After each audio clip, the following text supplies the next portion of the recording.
electrocuted, it's just a quick sharp pain. I started weightlifting when I was 10. My coach was an Olympian, and the other guy who was involved in the coaching side of it was a reigning British champion. So I was quite lucky that I got onto a good footing, so to speak, with being coached quite strictly, and of course I was able to take it up quite well. So over the years, started competing. I had my first competition when I was 13. That unfortunately in them days was the age that you could start competing. Now Rebecca has 2 other sisters, and one of them is already training 2 years, and she's 9 years old now. So we've opened up, you know, the ages a lot younger for kids now. So then I went on to, as I was competing, I wanted to sort of get qualifications, because I knew that obviously the body can only take so much pounding of the working that I was actually putting down and competing.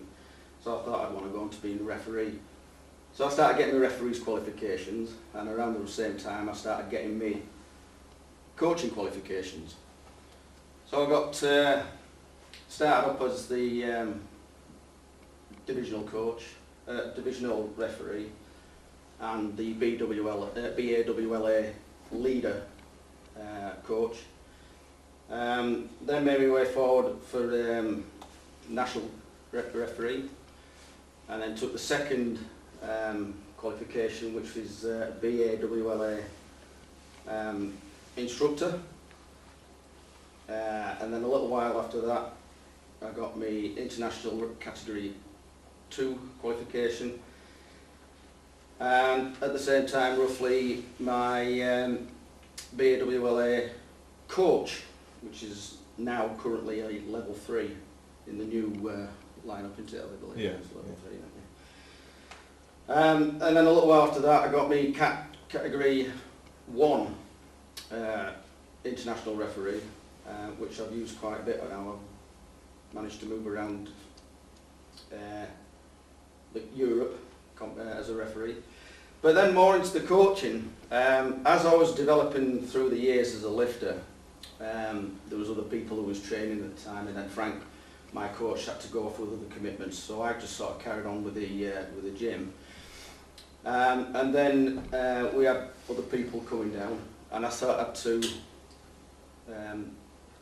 sort of help them, and then I thought, oh, hang on a minute, I can see technical lines and what have you. So I started to coach some of these guys, some of these people who just thought they would do it for a bit of fun. And then I sort of we developed a bit of a technique on these people, and then I sort of said, have you ever thought about getting on a platform? Because getting on the platform is, I think, one of the best experiences you could ever have. And eventually, you know, these people did go on the platform, and they enjoyed it, and it was good. And so then I started to, as I was getting my qualifications in the coach, I started to look at it a bit more closely. I trained in Bradford University, so while I was competing there, we was coaching each other and what have you, but I was trying to coach other people more as I was training. But that was the difficult bit, because every time I went down to train, I was going out to train. I'm not going down there to train, talk, and learn, because I was still competing. So I was wanting to get on with the work, but at the same time I was also trying to. So I was a bit. That was a bit tough for me there.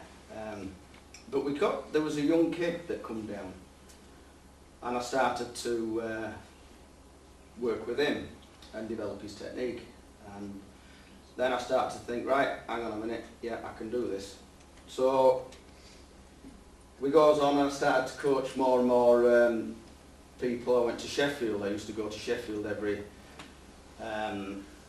Wednesday, and I coached 4 schoolboys and girls, 3 girls, 1 boy, and they did very well as schoolboys, you know, as in the school years, and they, you know, they got to be British champions in their own right.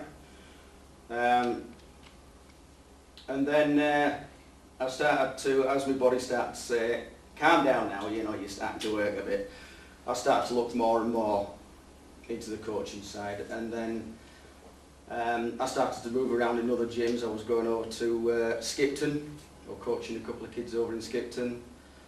I'd come over to Featherstone a couple of times to see some of the lifters.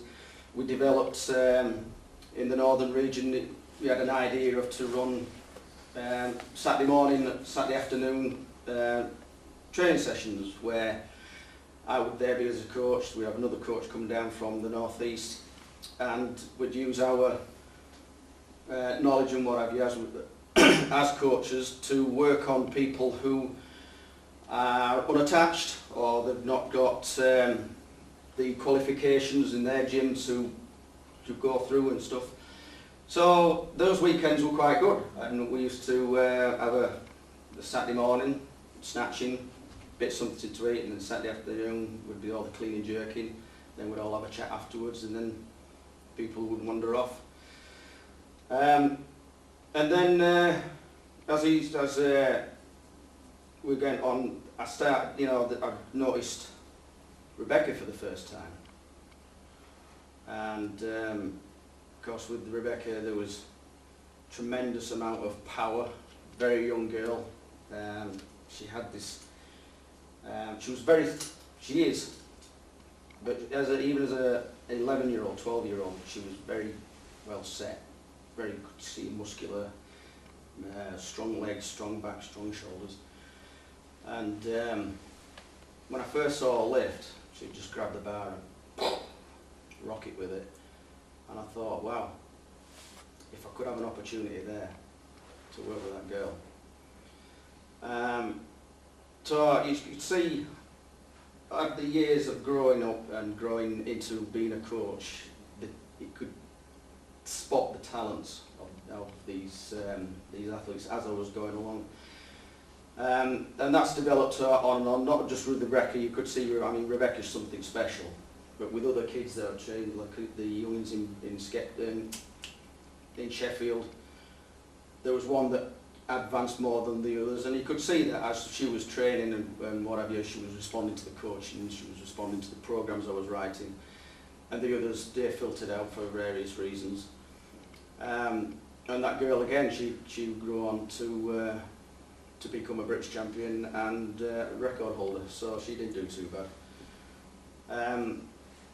And where I am now, currently I'm part of the Commonwealth coaching team. I'll be going to Glasgow. I'm doing every 6 weeks we meet up with the English team in Loughborough, and we have a full weekend working with other athletes, as well as me focusing mainly on Rebecca. She's doing quite well. She's now done the qualifier in the English Championships. She's got to do it again in the British Championships. But before that, she's going away to the European Youth, which is what she won last year. She was actually a gold medal winner and record holder. So that's the type of, you know, this is the girl that I've got hold of here, and it's quite special. So hopefully, coming up to the Commonwealth Games and then beyond, I'd like to hope that I'm going to have the opportunity to go to Rio as a coach, and if Rebecca goes over there, I don't think she'll. Well, I don't think she will. She won't come anywhere. She won't do anything. She'll probably do a good total, but it won't be anywhere in the medals or anything like that. But because she's still young, she's still maturing, she's still developing. But I certainly think that in 2020 there's a good chance there. So that, I mean, I know it's short, it's quick, and but that's pretty much as I've gone on. I really didn't know how to come across here, so I am trying. You know, I've made some notes here, but I mean, if there's any questions at all, I don't know. Yeah, if we throw it open to any questions at all about when he said, or how he might be able to offer you some advice about how you approach your lifting. I mean, I suppose one of the hardest bits is to notice or to see a talent. You know, you've got to. It's not just a case of, you know, seeing like Rebecca's coming up on the place. You know, you've got to see that somebody can. Firstly, is what attitude they approach getting on a platform, or I don't know, your other sports. You know, running with a rugby ball or whatever. It's the athlete's ability and their attitude when they're actually in the environment, and then if you can see that they've got something there, and then you can get hold of it, and then you can develop it, and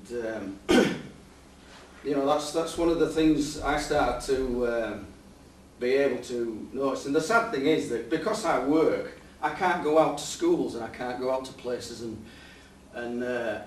find it. So the only time I actually get an opportunity to work with somebody is if they contact me and say, oh look, I'm interested in weightlifting. Yeah, fine, come down. We're down at the gym 5 times a week, so why don't you come down there anyway, so you ain't going to lose me any time.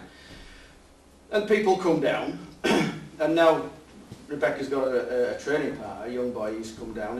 He was very, he'd done a bit of bodybuilding, so he was used to his arms.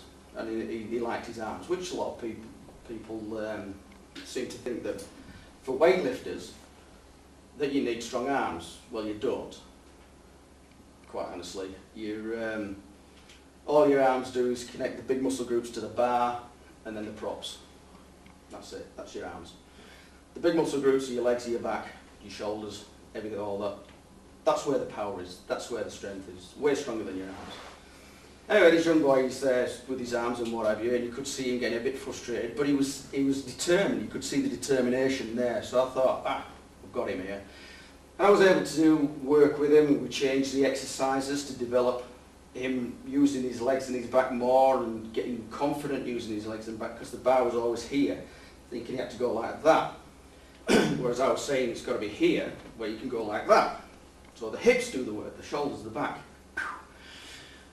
And now he's just come up to 12 months, and from his training when he first started to what he's doing now, you think he's a totally different person. And that's something else that as a weightlifting coach, I was able to notice that the determination in him and that he was going to do it, and then I was able to write a program. We set dates for competitions that he was going to do, and he's producing. He's got a big competition this weekend, and I think he's going to smash all his bests again, because he's just developing as he's just going and going. Then of course he's enjoying it more. The frustrating bit at the beginning is when you tell somebody that you don't need your arms when you've been doing your arms for so long. You know, they're going, well, I'm lifting a weight out. Well, duh. And they go, no.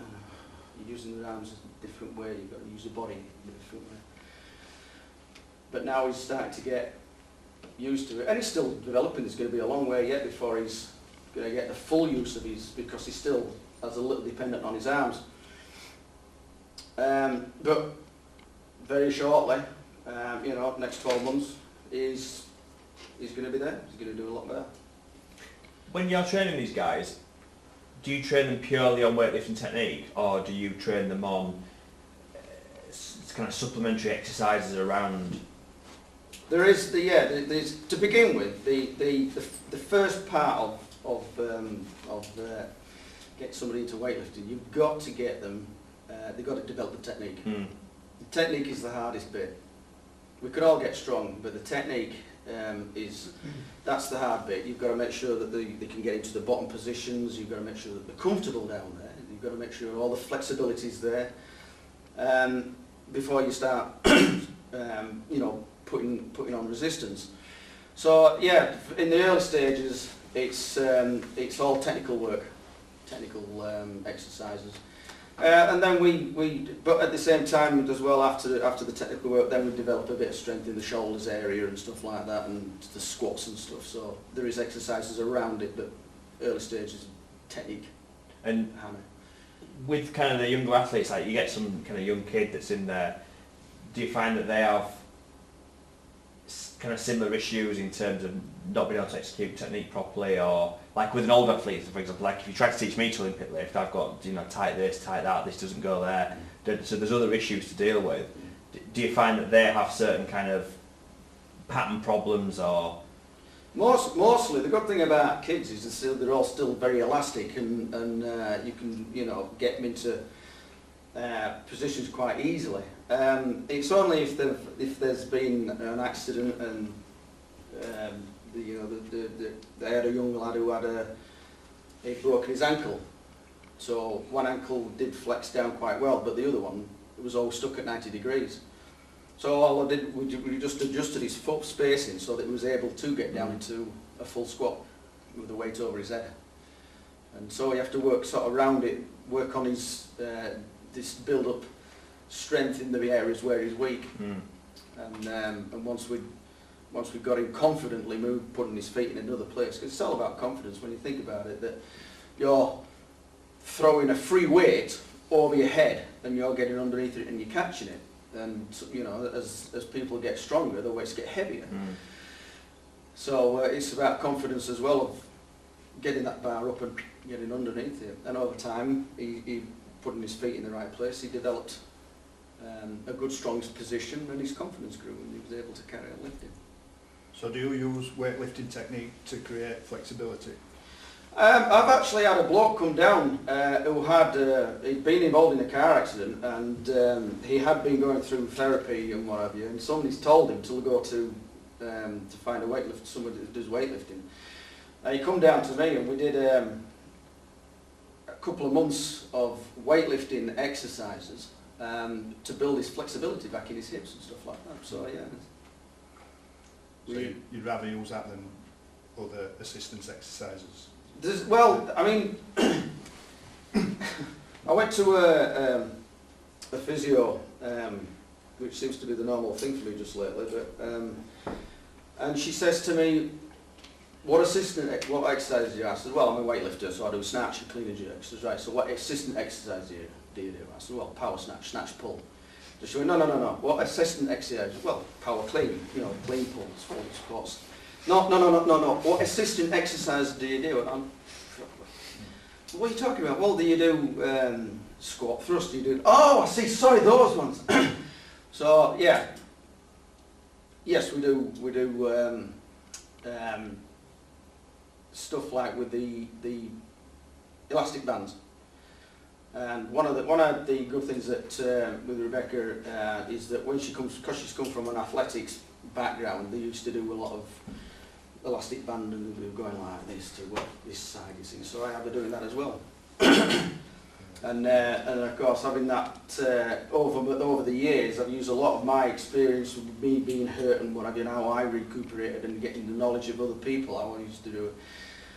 I'd say to them, right then, for the shoulders, and be giving it all these exercises and these exercises to get, because it isn't just the big deltoid that does the work, it's all the little guys inside as well. So we do a bit of that as well. So if you had a 14-year-old kid who's in his peak height velocity, he's growing, and you wanted to start weightlifting, what would be the first thing you'd address? Obviously you'd have no hip mobility, be tight everywhere. What would be the first thing you look at? And what would you do to try and alleviate the problem? Well, first of all, you need to see the flexibility in the hips.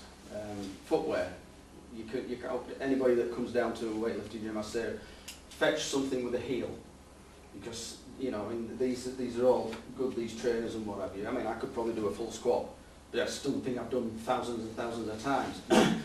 But for somebody to come down, the first thing that you must find out is how flexible are they. And you know, as simple as get your feet up, hands up back here, and just squat down. If you find then as they'll go down, you'll see what happens because of the flexibility, and sometimes they'll be going like this. So there's a problem in the hips there, or they get down like that and fall back. So I have to find out how low they can get down comfortably, and then with their arms over the head as well, because that's what you're going to receive a snatch. So you've got to see the flexibility in the shoulders as well. So it's basically the hips and the shoulders that need to be so nice and flexible to allow you to be sat down there. The biggest problem I have is I've got, say under 14s, there's 20 kids. I've got 2 sessions, half an hour a week. They're all growing, they're all tight. They're all going to play football for 2 hours after, whether I like it or not. Right. What do I do? What's my bang for my buck? And you've got to do it over a period of time and educate these kids. Then you get trialists in, other people out. And it goes on up to the point where they're 18 and they need to maybe for professionals, and they need to know how to squat, Romanian deadlift, whatever they need to do. They need to know how to do it. Olympic lifting might not come into it because do you have the time? So at 14, if you've got this growing kid, what shall I look for first, or what could I look for first to then help me with that kid at that time in the half an hour I've got him, as well as the 19 other kids who are causing a right beside me. Yeah, it's like I say, basically it's the flexibility. If the kid can get down into a comfortable squat, imagine the bars at the front, and your squat's fully down without coming on your toes or your hips going back, and it's basically this sort of being in that bottom position comfortably. I think the main message is it's got to start before 14. Got to, doesn't it? It's got to start from. But sometimes it doesn't. You get kids at 14. Yeah, I understand that, but that's where the world's got to educate other coaches from the community level to schools. integrate these sort of movement patterns into their daily lives that probably most people don't do. Every kid goes to school. There's still a massive stigma about weightlifting in schools. I mean, when I like I say, I started when I was 10, and I was going through school. I didn't like. I couldn't play football. When I was a kid, I was a bit hyper. When we started playing football, I started giggling, and I started getting giddy. So I used to crash into them and into other players. So I was a bit silly like that. But then I saw some weights, and I said to the teacher, if they'll come play football, can I do weightlifting, because that's what I do on an evening? And he was like, oh my God, no way, no, smash your body into and all this sort of stuff. No, I do that twice a week. He's, oh no, stunt your growth, break your back, bust your knees. You know, it's like, I mean, there was an example. I was coaching these kids in Sheffield, and there was a fire alarm, so we all had to come out. And there was a young kid, quite well set, and I says, what sport do you do? He says, oh, shot putter. I said, oh, right, have you ever considered weightlifting? Well, his mother jumped on me, and it was like I was asking him, you know, like, well, you want to come with me, young boy? You know, like, whoa. I said, hang on, wait, what's your problem? You're not talking to him, you're not teaching him weightlifting, you're not going to do this, you're not going to do that. I said, well, what's his sport? Well, he's a shot putter. So I says, well, do you realise if this kid wants to get it further in his sport, he's going to be doing weightlifting exercises? No, he won't, no, he won't, no, he won't, no. I said, well, it'll only go so far. Most athletes, or a lot of athletes, a lot of sports are using weightlifting exercises for the dynamics and all that sort of thing. And this one was like, oh no, you're going to break his back, smash his knees up, do this, his shoulders and whatever. I said, look at these these four. 3 young girls and a young boy, look at them. They're all weightlifting, the British champions. And she's like, no, don't believe it. And she didn't. So they all thought that, you know, weightlifting's a poison. You know, it's ridiculous. And yet, trying to get it into schools, or the only time we could get it into a school is if the PE teacher has a weightlifting background. And we had one. That's when I met the girls and the young boy in Sheffield. It was because the woman who was the PE teacher, she opened the gym, and she had and we had a Yorkshire schools championships, and she fetched up 30 kids. And it was one of the busiest competitions we had. And there was another school that did the same. There was just like 60 kids, and it was great. But as soon as she left, school weren't interested. They didn't want to know. And that's a problem about, and you know, I'd love to do this as a full-time job, because I'd go into schools and I'd fetch a bow with me, I'd fetch Rebecca and her two sisters. One's 9, one's 11, and Rebecca's 15. And these kids are all, you know, these two younger ones, they're British champions in their own right. Technically very good. And it's, you know, we can't push the rules are, for under 13s and under 11s is, under 11s, the total with snatch, clean, jerk added together is the body weight, and the under 13s is the total snatch and clean and jerk is 1.5 times the body weight. After the 13, they can just go for it. But as I've been coaching these young girls, that I mean, Lisa, the youngest one, she weighs 30 kilos. She's clean and jerking 30 kilos. She's lifting her own body weight. And yet, and technically all very, because she's doing it correctly, nice, clean technique, her body's fine. You know, it's when you hear stories like, a bloke come down to me and said, will you show me the power clean? Kind of says, yeah. Are you part of your sport or what have you? He says, no, I'm currently in a course and we're worried that the guy's showing us wrong. I said, well, what do you mean? So I showed him a power clean. Are you all familiar with the power clean? Mm-hmm. So, get your back set, up there, with the hips. And he went, well, that's what I thought. I said, well, what's he teaching you? Well, he's get set like that, straighten the legs, and up with the back. Well, I'm like, I don't believe it. And I'm thinking, what, this bloke's actually teaching you? He says, yeah. I said, that's going to smash his back up. That's going to completely hurt somebody very, very badly. Give weightlifting a bad name. Really, really pissed me off. But these two young girls, because I've been coaching them in the right lines, and they lift good, sound technique, they're both lifting the body weights and the clean and jerk, so their totals are way over. And the general consensus is now, because weightlifting is, the techniques are so keen, that these young lifters at young ages are able to go higher. So we allow it, we let them go. And we let them just, we don't push it so that they're under a lot of stresses, but we just keep them in, so that as they're going up naturally, as they're growing on and developing themselves. So that's one of the big problems for weightlifting, and getting into schools and getting older young kids, which is something I'd love to do. Not getting older young kids, please. It's on camera. but going into schools and showing weightlifting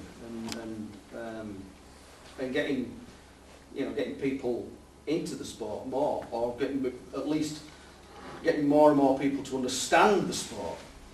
You know. Do you try it another way? Do you try going into amateur sport and going into kind of grassroots rugby and?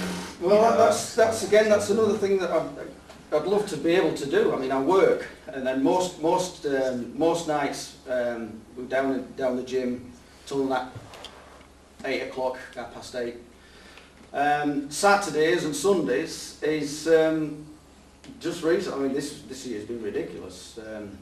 I've got another competition on Saturday, and then after that, there's a weekend where I'm in Loughborough. There's a weekend where, so all my weekends are taken up in another way with weightlifting, you know. So I'm finding it a bit frustrating, you know. I'd love to go in on Monday and say, hey Gaffer, there's my notice. I'm going in to do this because I've got an opportunity to do that. I'd love to do that, but unfortunately with me job I can't, and that is a frustration for me. Yeah. It's whose responsibility that is? It's not British Weightlifting's, because what gain do they have if it's into kind of sport strength and conditioning? It's kind of a bit of a grey area, really. Yeah, I mean, to be fair, British Weightlifting should be doing this sort of thing, you know, as an organisation. I mean, the politics that's going, we'll just digress for a second, the politics that's happened in the past 10, 15 years is because people have argued and sort of that I'm not going to help the develop a new leaders course because I don't like him, and I don't like him, and I don't like. So I'm not going to do it. So there's this being, and then that's when the YMCA and all these other people have come in, and then people knocking on my door saying, "Show me a power clean," and they've just completely ridiculed themselves. So now there's this new bit. The office is different now. The whole thing is completely different, and they're on about developing stuff. And to be fair, they have gone into different regions, different areas, and announced that they're going to have a weightlifting test day. So people from other sports or whatever, you come in, let's have a show you snatch and clean and jerks, and then we'll do a bit of power work and that sort of thing. So they have actually sort of moved it forward, but to me, I don't think it's enough. I think that we should be going into schools and going into rugby clubs, etc., and saying, look, you know, we have coaches there, and we have this, and we have this. These are facilities. You know, why don't you use us? And for some reason, I don't know. They just don't. No, you know, I run a private gym, and it's, you know, it's trendy at the minute to weightlift, and the stigma's gone, and CrossFit's kind of helped that to a certain extent. It's allowed females to want to lift, and people are obviously recognising now that there's massive gains to be had in their sports.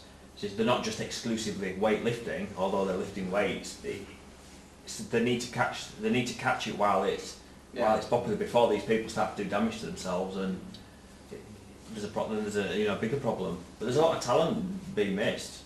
There is, just because they're just not getting their hands on it. Exactly. They're not looking at it. Yeah, exactly that. Yeah. Do you not think the stigma is of weightlifting that it's bicep curls and bench press? There's a lot of that, yeah. And obviously it's completely not that. It's completely not that. I mean, like I said, when I was a young kid, you know, there was people say, "Oh, you British schoolboy champion." Yeah, right. Okay, yeah. What can you bench press? I can bench press about 25 kilos. What's that all about? Yeah, I could snatch 75 and clean and jerk 100.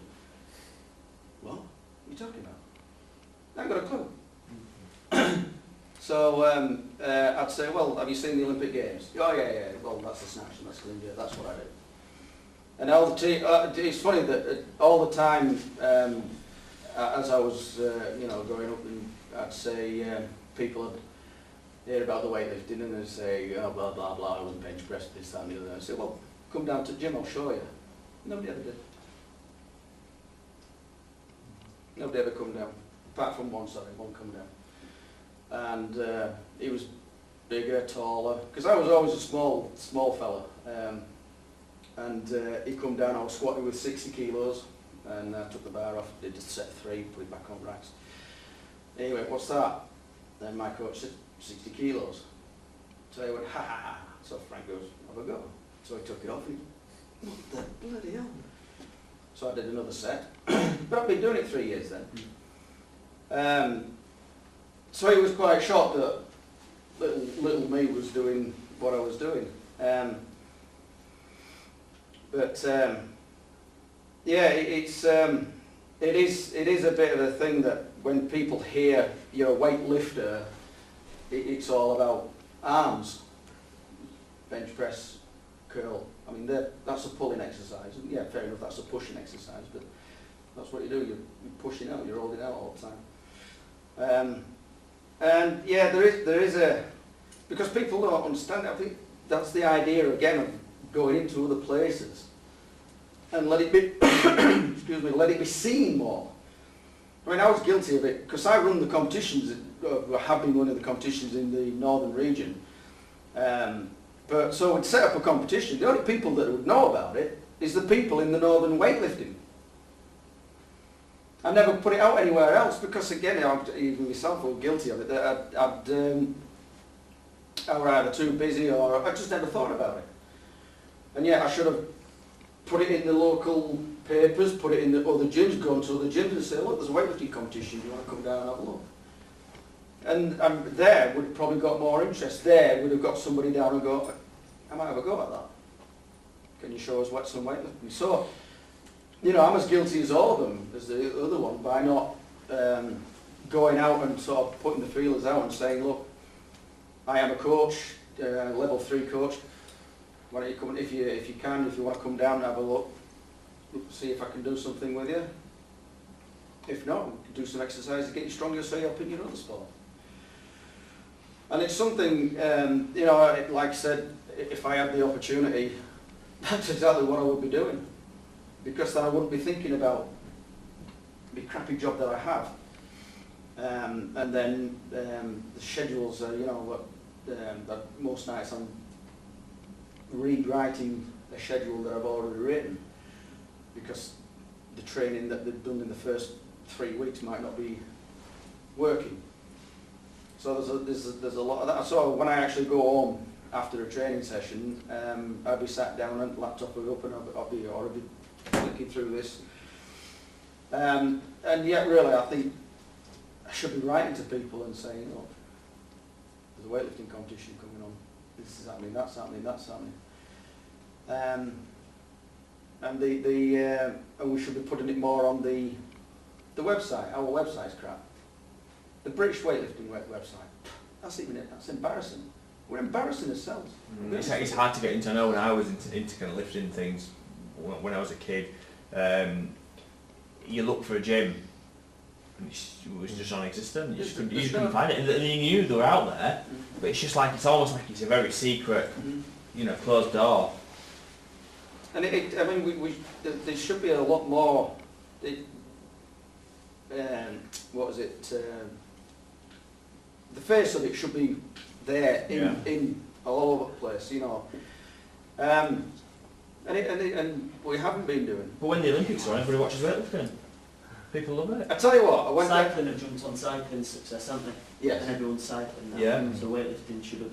It should have, and the thing that got me was that after 2012, I mean, I was there as a referee, and to actually witness the first lifter walking on the platform, the whole crowd just massive cheer, and right, that was right through to the very last big guy who got on. The whole crowd massive cheer, and I thought, oh God, we've got to keep hold of this. You know, when's the next British Championships? Where we're holding it? Bloody Bangor. Bangor University, you know, and I'm like, well, why are we in London again?